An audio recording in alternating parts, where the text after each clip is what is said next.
Quick disclaimer, before attempting any new exercise or yoga program or class, always speak to your healthcare professional. Which yoga is best for ankylosing spondylitis, axial spondyloarthritis, and other forms of spondyloarthritis? I often get this question, so I thought I'd do a video addressing it. Spoiler alert, because arthritis presents itself differently person to person, everyone has their own unique experience. We can't just have one approach to a yoga practice. So now I'm going to go through some of the most popular forms of yoga that are taught in studios, in gyms, online, and just comment on them. The thing to be mindful of is I truly believe that there is no wrong movement, there is no wrong exercise, no wrong yoga, and it's really harmful to look at movement that way. But what we want to be mindful of is everything's contextual. It depends on the individual, it depends on the teacher, it depends on the environment. But overall, we want to be focusing on safety and avoiding flares, avoiding injury. So let's get to it. Vinyasa flow yoga. This is the most common style of yoga that I see in gyms and in yoga studios across the West. And it's this flow style yoga where you're moving from one position to another. And it's usually quite fast paced and it usually is floor based. It requires you to be able to get up and down from the floor. So this, in my opinion, isn't the best place to start if you are living with arthritis. Here's the reason why. Number one, it's very fast paced and you usually aren't able to keep up with what's going on. The teacher is just running through things very quickly. And because of that, you're not able to really tune into what's going on in your body and listen to the cues that your body is telling you, whether to be going further or backing away from a position or an exercise. And that's really important when it comes to a safe yoga practice. Over time, you might develop a deeper yoga practice and might enjoy this flowing style of yoga, but keeping in mind that you can adapt it, you can make it really appropriate for your experience. You can do flow yoga with a chair, you can do flow yoga on the floor, but in a way that's going to be really mindful of not just running from one position to another. Also, if you're looking to improve your flexibility and your range of motion, then this, in my opinion, isn't the best way to do it because you're just doing lots of dynamic flexibility training, which isn't the only form of flexibility training we need in a yoga practice. The next style of yoga is Hatha yoga. This is commonly taught as well in gyms and yoga studios. It usually involves a warm-up, some standing poses, some seated poses, sometimes some lying down poses, and also involves some breathing exercises and some relaxation towards the end. This is a better place, in my opinion, to start when it comes to a yoga approach for arthritis compared to Vinyasa flow. Reason being, it's a bit slower, it's a bit more steady paced. It allows time for you to really get familiar with what you're doing. And if you're working with a good teacher, they'll give you plenty of options. You want to be working with a teacher who can give you many options for one pose. Not all teachers do this, so again, it depends. And obviously we're being biased, but you want to be working with someone who has experience with arthritis, like Yoga for AS, but also check out the organization Yoga for Arthritis, who also have a bunch of amazing yoga teachers that you can learn from and get experience with.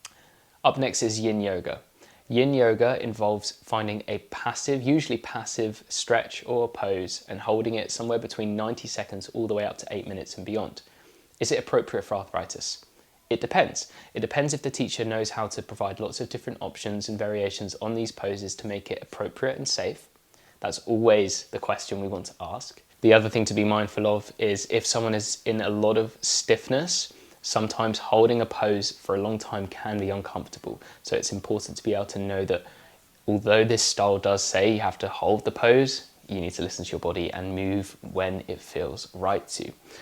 The other thing to be mindful of is quite often people will try to go to like a very deep stretch and hold it for that prolonged period of time.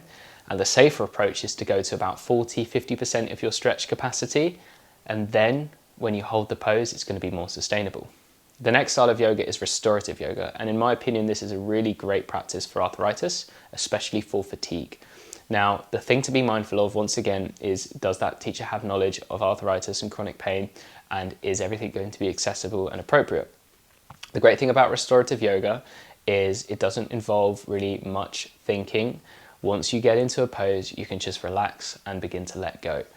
This is very helpful because it can calm our mind and stimulate what's called our vagus nerve, which has a correlation to our parasympathetic nervous system. So in layman's terms, this means that when you do this practice, you're going to be more relaxed at a physiological level, and this can reduce feelings of brain fog and fatigue, and that's of course very helpful with arthritis.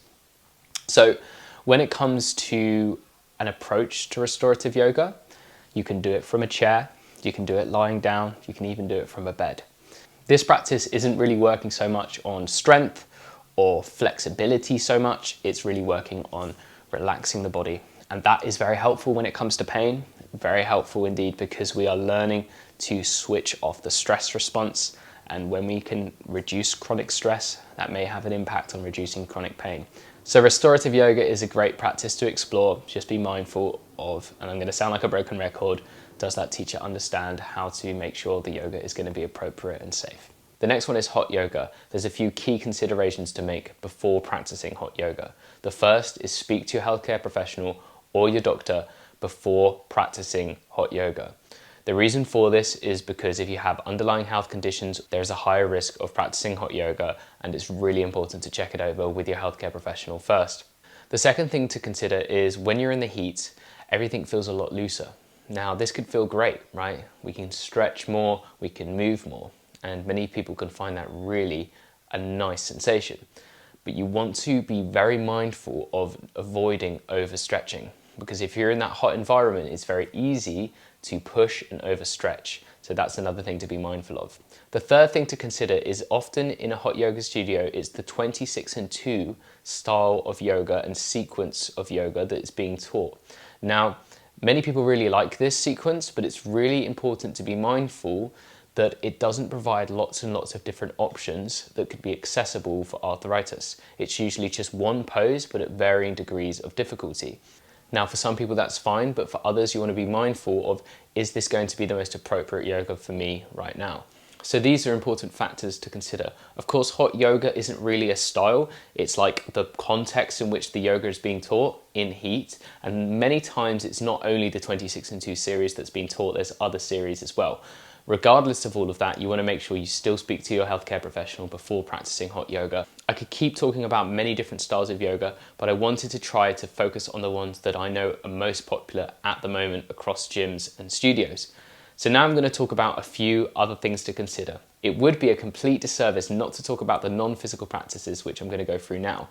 Be mindful that some styles of yoga will incorporate these. This is breathwork, meditation, and deep relaxation techniques like yoga nidra. So you want to make sure that these are part of your yoga practice. These help to reduce stress in the body physiologically. They can help with fatigue and brain fog. Again, I'm not going to go to town with this today and go deeply into these practices, but being mindful of, if you're thinking about which yoga is best for arthritis, you want to incorporate some of the non-physical practices. And finally, what is the best yoga for arthritis? In my opinion, it's taking a holistic approach of all the different styles of yoga, all the different schools of thought and thinking and approaches, and merging them all together with the person in the center. The person is what matters when it comes to the yoga practice, not the yoga. So we want to be keeping in mind what's going to be most appropriate, what's going to be safe, what already helps, what can we layer onto that? Can we make sure that the practice is really integrated into that person's current movement abilities, current capabilities, and work from there? So what this means is we're not focusing on a shape of a pose as like the aim, you need to do this pose in order to get this benefit. We're focusing on the function behind it. So if someone comes to us and they have very tight hip flexors, we're not thinking, oh, we need to do a pose. We're thinking, no, we need to strengthen and open up the hip flexors. We're not thinking about what style is going to provide that. We're thinking about what's the best approach for this person, opening up the hip flexors, strengthening the hip flexors. So that's a really important way that we try to distinguish approaching a yoga practice, because if you're just focusing on a pose and a shape, you're leaving out so much. This is, in my opinion, the best approach to yoga. So someone who you can work with that has the person in mind, not the yoga. At this point, you might be inspired to get started with a yoga practice. If you head on over to yogaforAS.com, you'll be able to try out a live online class for free. Or if you can't practice live, you can go onto the virtual library and have 14 days free access to over 20 courses, all modified for people living with spondyloarthritis. We have a whole page of free resources and more videos just like this one. And we're always here if you have any questions. We can even jump on a Zoom and have a conversation, and that's free of charge as well. So we're here to help, and we really want to welcome you to this community. We have a welcoming and supportive Facebook community which you can join right away. So thank you everyone, and see you in the next video.